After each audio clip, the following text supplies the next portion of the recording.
Good morning, everyone. I'm going to give the fourth Bible study teaching. Today, unfortunately, I was not able to do this in my house. Therefore, I will do it while I'm stuck in traffic. Works for me. Okay, I'm going to give a name to my stories, and I'm going to call it Sandra's Bible Tales. So I can say welcome to Sandra's Bible Tales, and thanks for watching Sandra's Bible Tales. Okay, so today we're going to start, I'm going to continue with what happened with Noah. And what happened with Noah is when he got off the ark, he planted a vineyard, and he began to cultivate the ground. He planted a vineyard, and he drank of the wine, and he got drunk. And when his son saw him, Canaan, instead of covering his father's nakedness, he went and he told his two brothers what he saw. So his two brothers went in backward so that they wouldn't see their father's nakedness, and they covered their father.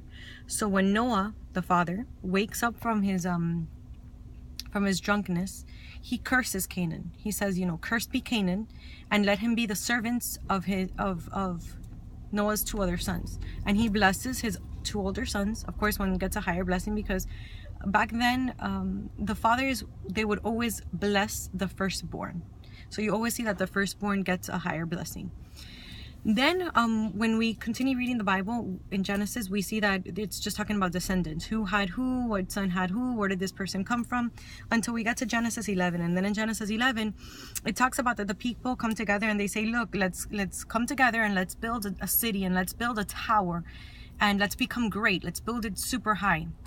And God comes and he sees that they're building this city, and he says, look, God says, look, these people have decided to, in unity, build a city and build a tower. And then he says, nothing that they have imagined will be impossible for them. So God says, they have imagined building this big tower, and because they're doing it in unity, and because they have imagined it, nothing will be impossible for them. And I love this because even God himself says that if you can imagine yourself, and if you can see it, if you can believe it, and if you can work together to make it happen, then it will happen. Nothing will be impossible unless God intervenes. And this is where we see that God does intervene. God says, look, let's go now and let's confuse them. Let's confound their language, because this is not what God intended.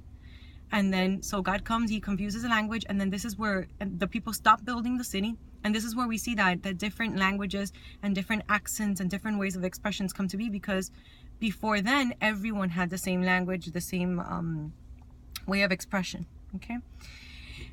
Then again, we see descendants, and this person bore this person, and this person bore this person, etc., etc., etc., until we come to the point where we see the Bible starts talking about Abraham.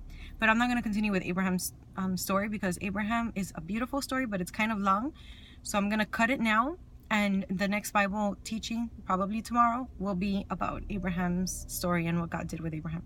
So thanks for watching Sandra's Bible Tales. Have a good day.